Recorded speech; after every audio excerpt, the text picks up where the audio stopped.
Hey hello everyone. তো কালকে ছিল মনিকার অ্যানিভার্সারি, তো সেই জন্যই একটা সিম্পল লুক ক্রিয়েট করেছিলাম নিজের উপরেই।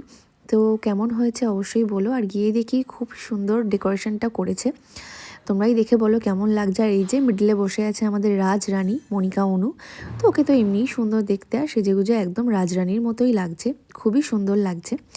আর এদিকে হচ্ছে আমাদের দেখো ম্যাচিং ম্যাচিং হয়ে গেছিলো, আমরা কিন্তু জেনে শুনে করিনি, এটা কোইন্সিডেন্টলি হয়ে গেছে।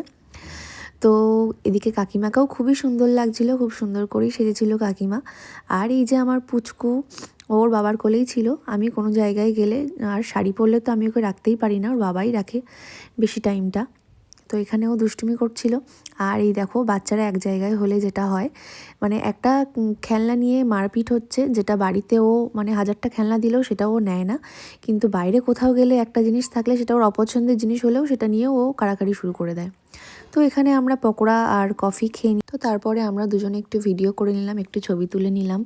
তো ছবি না তুললে কি হয়, তো তারপরে চলছিল আমাদের একটু খুনসুটি। তো যাই হোক, ওটা তোমরা ইগনোর করো। তো ডিনারে ছিল ডিমের ডেভিল, আর তারপরে ছিল চিকেন বিরিয়ানি, সঙ্গে চিকেন চাপ, চাটনি, পাঁপড়, মিষ্টি। আর এদিকে দেখো আমরা ডিনার করে নিচে চলেও এসেছি, আর এদিকে তখন এদের কেক কাটিং হচ্ছে। তখন বাজে প্রায় রাত 10:30। তো অনেকটাই লেট হয়ে গেছে। আর আমার পুচকুর যেহেতু ঘুম পেয়েছে, ও খুবই দুষ্টুমি করছিল, খুবই কান্নাকাটি করছিল, সেজন্য আর বেশিক্ষণ আমরা থাকতে পারিনি। তো ওদের কেক কাটিং আর মালা বদল দেখেই আমরা চলে এসেছি।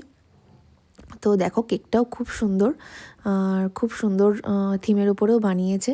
আর এই যে আমরা, তো পুরো ভিডিওটা তোমরা দেখো, আর কেমন লাগে কিন্তু অবশ্যই কমেন্টে জানিও।